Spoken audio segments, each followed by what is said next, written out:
नमस्कार दोस्तों, मैं सुनील आप सभी का अपने चैनल एसएसटी विद सुनील में वेलकम करता हूं। जैसा कि आप लोगों ने पिछला वीडियो मेरा देखा जो कि अलाउद्दीन खिलजी से संबंधित था, उसमें मैंने क्या बताया था। उसमें मैंने बताया था कि कब जन्म हुआ उसका, कब से कब तक वो शासक रहा दिल्ली का सुल्तान, किस प्रकार से उसने मतलब कि राजगद्दी प्राप्त की जलालुद्दीन की हत्या करके।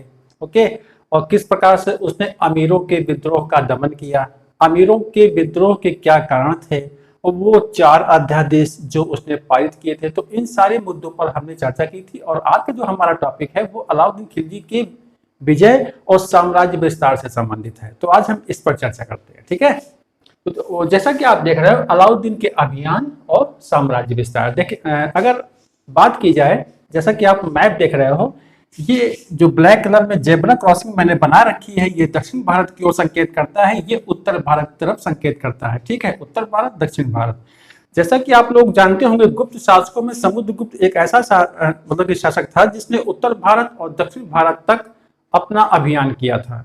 उत्तर भारत के राज्यों को जीत करके अपने मतलब कि गुप्त एम्पायर में शामिल कर लिया था, लेकिन दक्षिण भारतीय राज्यों को उसने अपने एम्पायर में शामिल नहीं किया था, केवल उनसे ग्रहण मोक्षानुग्रह किया था। मतलब यानी कि तुम अपनी हार मतलब स्वीकार कर लो और उनसे थोड़ा मतलब कि जो युद्ध का हर्जाना होता है वो उनसे ले लेंगे और उनसे अपनी विनती करा लेंगे, बस यही पर्याप्त है। तो उसी प्रकार से अलाउद्दीन खिलजी भी उत्तर भारत में जो विजय करेगा उन राज्यों को अपने दिल्ली सल्तनत में शामिल कर लेगा, लेकिन दक्षिण भारत के जो राज्य हैं उनको जीत करके वो अपने साम्राज्य में शामिल नहीं करेगा, ठीक है। तो इस प्रकार से कह सकते हैं कि इतिहास रिपीट होता है, एक मतलब दोहराता है अपने आप को, ठीक है। तो देखेंगे, सबसे पहले हम लोग बात करेंगे उत्तर भारत। उत्तर भारत में गुजरात को 1297-98 में जीता गया और इस अभियान का नेतृत्व जो है किसने किया था, उलुग खां और नसरत खान ने किया था। इसका रीजन ये बताया जाता है कि घोड़े, गुजरात में जो है अच्छे घोड़े मिलते हैं जिनसे एक अच्छी सेना बनाई जा सकती है, मतलब कि घुड़सवार वाली ना। और वैसे भी अलाउद्दीन खिलजी अपनी सेना के लिए बहुत जाने जाते हैं, विशाल सेना के लिए, ठीक। अब बात करते हैं, जो यहाँ का शासक था वो था कर्णदेव और पत्नी थी उसकी कमला देवी जो कि बंदी बना ली जाती है, और बेटी है उसकी देवल देवी, ठीक है। और पराजय होती है शासक की, और जो इनकी पत्नी है कमला देवी उनको बंदी बना करके ले जाया जाता है, ठीक है। और उनको उपाधि मतलब दी जाती है मल्लिकाए जहां की। उसके बाद देवल देवी भाग करके देवगिरी के शासक के पास चली जाती है, ठीक है। और जब गुजरात का जो है पतन हो जाता है तो वहां पर राज्यपाल किसको बनाया जाता है, अलग खां को, अलग खां को, ठीक है। अब इसके बाद बात करते हैं हम लोग रणथंभौर को। लेकिन सबसे पहले आप लोग जान लीजिए गुजरात कहां पर है, जहां पर ये नंबर 1 लिखा हुआ है ये है आपका गुजरात, ठीक। अब देखिए रणथंभौर, रणथंभौर का जो अभियान हुआ था वो 1301 में हुआ था। नसरत खां इसमें मारा गया था और उल्लू खां और नसरत खां को ही ये जिम्मा सौंपा गया था, लेकिन नसरत खां मारा जाता है और अलाउद्दीन जो है इस अभियान को संभालते हैं। और जो यहाँ का शासक है वो है हमीर देव और पत्नी है उसकी रंग देवी और पुत्री का नाम है पदम्मला, ठीक है।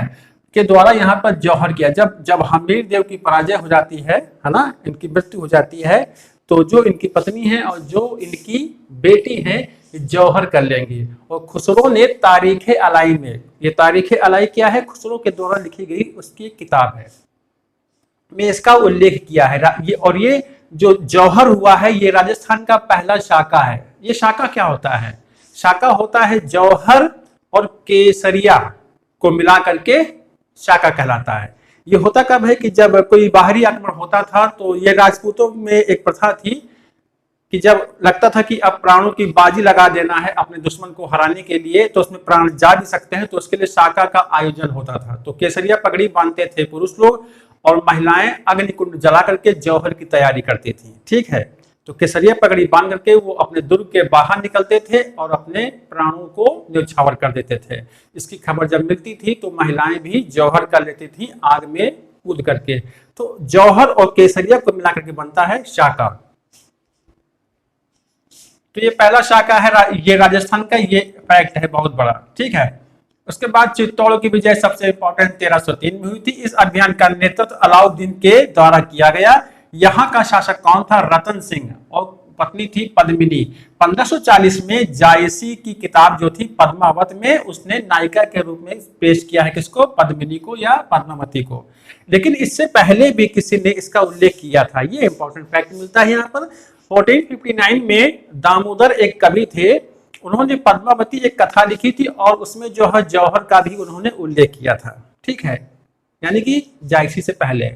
और चित्तौड़ का पहला और राजस्थान का ये दूसरा शाखा था, क्योंकि रतन सिंह जब मारे जाते हैं ना, बंदी बना लिए जाते हैं, जब मारे जाते हैं तो पद्मिनी जो है जौहर कर लेती है। तो ये राजस्थान का दूसरा शाखा कहलाता है, केसरिया और जौहर मिला के कहलाता है शाखा।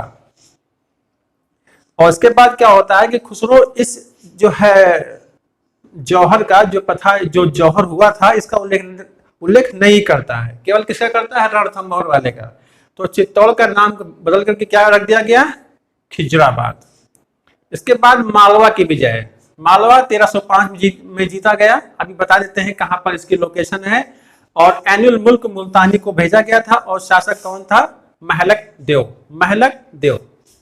इसके बाद बात करते हैं सिवाना, जिसको मारवाड़ भी कहते हैं, ये मारवाड़ में पड़ता है। 1308 में इसको जीता गया, अलाउद्दीन स्वयं गया था और शासक कौन था, शीतल देव। उसके बाद जालौर 1311 में जीता गया। अभियान एक नौकरानी के द्वारा, ये बड़ा इंटरेस्टिंग है कि इस अभियान में एक नौकरानी को भेजा था अलाउद्दीन खिलजी ने, केवल जो वहां का शासक है उसको नीचा दिखाने के लिए कि ये लोग देखो कि एक महिला, एक लेडी, एक ऊपर से एक नौकरानी तुमको हराने आई है, ठीक है।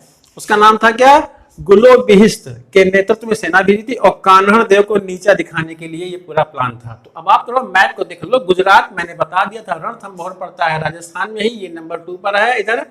और चित्तौड़ नंबर 3 पर यहाँ पर मैंने दिखा रखा है। और सिवाना जो नंबर 4 पर इंडिकेट हो रखा है वो यहाँ पर, ठीक है, सिवाना। और जालोर इधर राजस्थान में। तो ये सारे राजस्थान के क्षेत्र हैं। और जो मालवा का क्षेत्र है ये इस एरिया में दिखाया गया है, जिसमें गुजरात, राजस्थान, मध्य प्रदेश का हिस्सा आता है। यहाँ पर मालवा का पठार भी है, ठीक है। तो इतना तो आपको क्लियर हुआ। उत्तर भारत की विजय इसकी यहाँ पर संपन्न होती है। उसके बाद शुरू होता है दक्षिण भारतीय अभियान। दक्षिण भारतीय जो अभियान है उसका जो नेतृत्वकर्ता कौन था, मलिक काफूर, और उसके साथ में अमीर खुसरो। ओके, तो इस प्रकार से देवगिरी का अभियान 1307 में किया गया था। सब कुछ साथ ही साथ चल रहा था, थोड़ा बहुत आगे पीछे डेट में चल रहा है।